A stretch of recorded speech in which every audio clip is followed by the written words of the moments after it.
Inventário. Você precisa passar por esse procedimento, conhece como funciona todos esses trâmites, a forma mais fácil e mais ágil para que você possa terminar um procedimento de inventário? Vamos falar do passo a passo, de todas as informações do que você precisa saber para realizar um inventário com agilidade e segurança? Mas antes, se você ainda não é inscrito no meu canal, se inscreva, nos dê essa força e também nos siga nas redes sociais, do Instagram e do Facebook e o Mar Muniz. Mas vamos lá, pessoal, falar hoje desse procedimento que às vezes deixa as pessoas de cabelo em pé, com tanta dificuldade, tantos problemas para resolver e que às vezes basta agir de algumas formas que facilitaria muito, simplificaria muito o procedimento e seria muito mais ágil para você e muito mais rápido. Vamos falar, principalmente hoje, explicar os requisitos de como você pode fazer um inventário extrajudicial. Mas para explicar isso para vocês, eu preciso primeiro diferenciar o que é o inventário judicial do inventário extrajudicial. Sempre que alguém falece, que deixa bens a serem partilhados, serem enviados para os herdeiros, serem divididos pelas pessoas que ficaram, os seus herdeiros, será necessário realizar uma espécie de procedimento para que isso se torne juridicamente possível e legal, dividindo com as pessoas. Esse procedimento, na grande regra, é um inventário. Existem outros, como arrolamento, um alvará, mas para nós hoje o mais importante é entender como funciona a questão do inventário. Então, se a pessoa deixou bens a serem partilhados, você precisará fazer o inventário. E o inventário pode ser por via judicial ou por via extrajudicial. Por via judicial é o procedimento que tem que entrar com o processo, tem um juiz envolvido, você vai precisar cumprir todos os atos do processo para que ele finalize e seja emitido o formal de partilha, ou seja descrito para quem ficou o quê, para que seja então dividido o patrimônio. E existe um outro procedimento, que é esse que nós vamos nos atentar hoje, nós vamos falar bastante dele hoje, que é o procedimento extrajudicial, o inventário extrajudicial. Mas para que o inventário ocorra de forma extrajudicial, que é muito mais simples e muito mais rápido, precisa se atentar a alguns requisitos. Ou seja, se alguma dessas coisas que eu falar aqui hoje está na situação que você está vivendo, esquece, não pode ser por via extrajudicial, tem que ser por via judicial. Primeira situação é, se o falecido deixou herdeiro incapaz ou menor. Ou seja, se o falecido deixou um herdeiro menor, uma criança, um filho de 5, 10, 15 anos, esse inventário já não poderá ser realizado por meio de extrajudicial, por meio de cartório. Deverá ser realizado por meio da via judicial, até porque um promotor irá participar desse processo para resguardar todos os direitos do incapaz. Perfeito? Então tem menor, tem incapaz no processo, tem envolvido como herdeiro, já esquece o inventário extrajudicial, você terá que partir para o inventário judicial. Outra situação, se o falecido deixou bens no exterior, vamos supor que ele tinha uma casa em Miami, uma casa em Portugal, uma casa na Grécia, não sei, o falecido deixou bens fora do Brasil. Poderá então ser realizado um inventário extrajudicial? Não. Há uma proibição legal que se deixou patrimônio, bens fora do Brasil, bens no exterior, o inventário terá que ser por meio da via judicial. Perfeito? Outra situação muito importante, se não houver consenso na partilha entre os herdeiros. Isso, infelizmente, é o que mais pega na questão de fazer o inventário na via extrajudicial.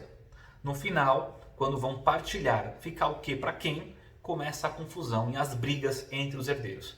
Se começar a ocorrer briga entre herdeiros, confusão, e eles não entrarem em um consenso na divisão do patrimônio, deverá ser realizado por via judicial, porque aí o juiz vai determinar o que fica para quem, de acordo com a lei. Não é um consenso, não é um acordo.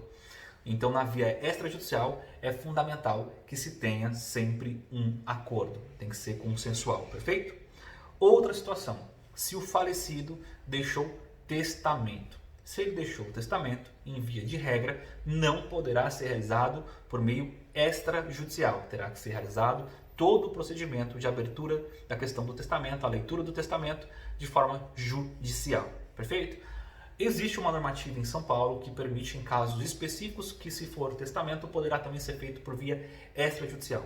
Mas trata-se de uma exceção, tá? Então, como é uma exceção que depende de um caso muito específico, que para nós aqui não é bem o caso nesse momento, mas se você tiver essa dúvida, se você precisar dessa informação, estarei totalmente disposto para poder explicar, bota aqui nos comentários, fala nos comentários que seu caso é especificamente esse, para que eu possa te auxiliar. Eu vou tirar todas as suas dúvidas com certeza com o maior carinho do mundo. Mas para nós aqui, a grande esmagadora maioria não é esse caso. Então, a regra é que não se pode fazer por testamento na via extrajudicial, tá? Outra informação extremamente importante, preste bem atenção, a função do advogado no inventário. Seja ele judicial ou extrajudicial, é fundamental, é requisito que se tenha a companhia, né, que se tenha o trabalho de um profissional jurídico, advogado no caso. É fundamental que se tenha um advogado presencial na situação. Ele tem que assinar junto, seja a minuta do extrajudicial ou seja os procedimentos na via judicial. Então, tanto faz, qualquer um dos dois procedimentos, será fundamental a presença de um advogado. Então, não adianta você falar, vou lá no cartório e vou fazer sozinho. Não pode fazer sozinho. Tem que ter um advogado para poder auxiliar, verificar que não está acontecendo nenhum tipo de equívoco nesse procedimento que é tão importante e tão rigoroso. Perfeito? Outra questão agora importante, antes de falar dos documentos necessários, antes de passar esse passo a passo para vocês, é que você entenda que tanto faz o procedimento judicial como o procedimento extrajudicial, os impostos terão que ser pagos pelos herdeiros, o ITCMD. Então, todo imposto de transmissão de causa-morte, então, após o falecimento, os herdeiros, ao receber o patrimônio, deverá pagar um imposto em torno de 4% do valor recebido de herança. Então, se deixou lá o falecido R$1 milhão para ser dividido em 10 pessoas, cada um vai pagar 4% do que vai receber justamente na sua cota de herança, tá? Então, o ITCMD, lá, o imposto causa-mortes, tanto faz ser na via extrajudicial como na via judicial, serão pagos. No cartório, no extrajudicial, terão também algumas guias relacionadas aos custos de procedimentos do cartório, ou seja, como se fossem os honorários relacionados ao cartório, o trabalho do cartório, de emitir todas as guias, de puxar para você, fazer a minuta, dar fé pública às coisas, tem um custo que os cartórios têm lá a sua tabela de acordo com o seu estado, o custo de cada situação específica, que deverá também ser paga na questão do extrajudicial. No judicial, tem as guias referentes aos procedimentos judiciais, que você promove uma ação, você tem que promover o pagamento dos impostos lá do valor da causa. Então, cada situação terá os seus impostos e também as suas guias específicas. Então, vai promover no extrajudicial, tem que pagar o cartório, tem um custo de cartório e também terá o pagamento do ITCMD. Perfeito? Então, essas situações é meio que genérica, é importante que você saiba. Agora, vamos lá falar sobre a questão da documentação, que é muito importante que você saiba que tanto no judicial como no extrajudicial, você vai necessitar estar com todas essas documentações em mãos, tá? E eu vou fazer aqui de forma separada, vou colocar aqui até do lado, documentação por documentação que você precisa para que você possa realizar o inventário e agilizar todo o procedimento. Veja, se você adiantar todas essas informações, será fundamental para que o seu procedimento ande cada vez mais rápido. Então, se você já agilizar, for atrás dessas certidões, for atrás dessa documentação, vai auxiliar você e muito a você ter o seu inventário feito de uma forma muito mais célere e muito mais simples, tá? Então, vamos lá falar sobre a questão da documentação? Falei para vocês um a um para que vocês possam entender e vou explicando. Então, do falecido nós precisamos do RG do CPF, a certidão de casamento ou de nascimento se ele não era casado, a certidão de óbito, perfeito? Ou se ele for desaparecido, porque também pode ser o caso de ser uma pessoa desaparecida por mais de 2 anos, aí é por meio de sentença que se declara a questão do óbito, tá? Então a sentença, o comprovante de endereço, então o último endereço que o falecido conviveu, um comprovante, a certidão negativa de débitos da União, que você pode buscar no próprio site da Fazenda Nacional, tá? Também a certidão de inexistência de testamento, basta você buscar no cartório de notas essa informação que eles vão te dar sobre aonde você consegue essa certidão de negativa de testamento na sua cidade, na sua localidade. Temos também a necessidade de buscar aqui a certidão de inexistência de dependentes vinculados por pensão por morte. Essa você consegue buscar no INSS, basta você entrar no site do INSS que tem essas informações. Então, a certidão de negativa de herdeiros, né, de pensão por morte, perfeito? E também certidão negativa de débitos trabalhistas. Então, essas documentações fundamentais que você busque. Essa certidão que eu expliquei para vocês de inexistência de herdeiros com recebimento de pensão por morte é para justamente desvincular a questão do incapaz, tá? Porque o incapaz receberia a pensão por morte. Então, nesse caso, você teria o desvinculamento disso.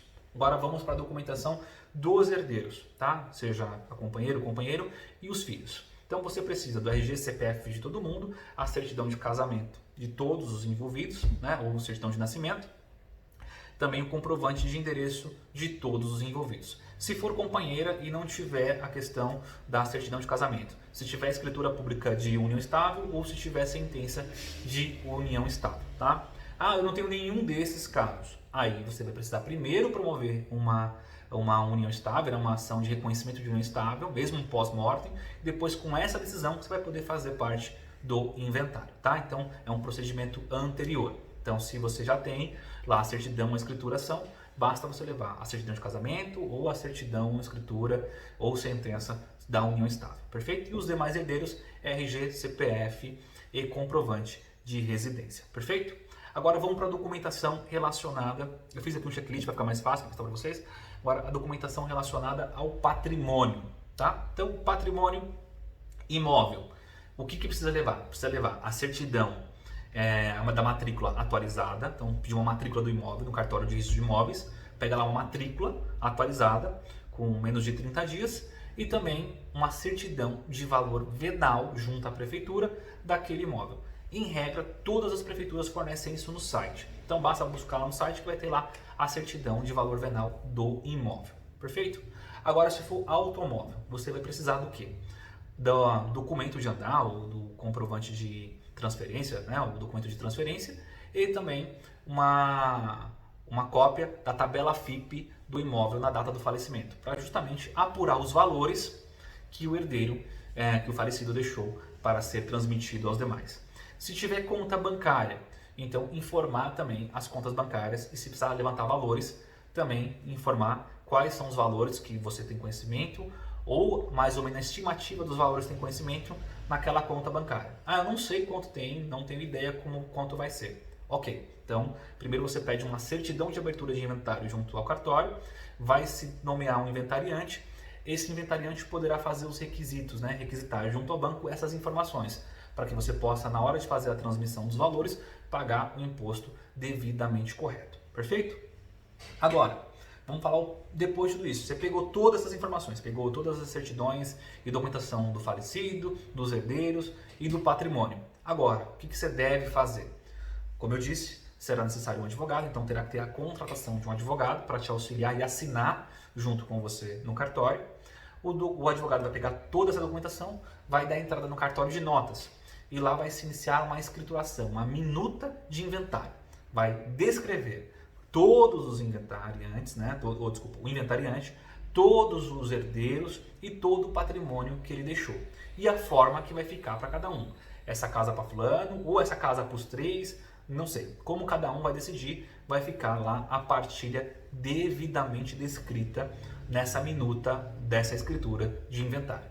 Depois que tiver feito lavrada essa escritura, pago todos os impostos, né? Pago o ITCMD, juntada a guia ITCMD, pago as taxas do cartório, o cartório vai te entregar essa certidão, essa escritura de inventário, e com essa escritura em mãos você poderá registrar junto aos órgãos referente ao Detran, se for um veículo, você poderá também fazer a transferência dos imóveis junto ao cartório de imóveis e no banco fazer a transferência dos valores correspondentes às contas bancárias deixadas pelo falecido. Perfeito?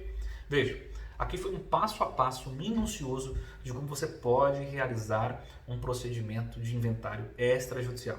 Depois eu explico o judicial, que é um pouco mais complexo, que precisa um pouco mais de cuidado, porque depende também da aprovação e das cotas do Ministério Público e também de um andamento de um juiz que sai no final um formal de partilha.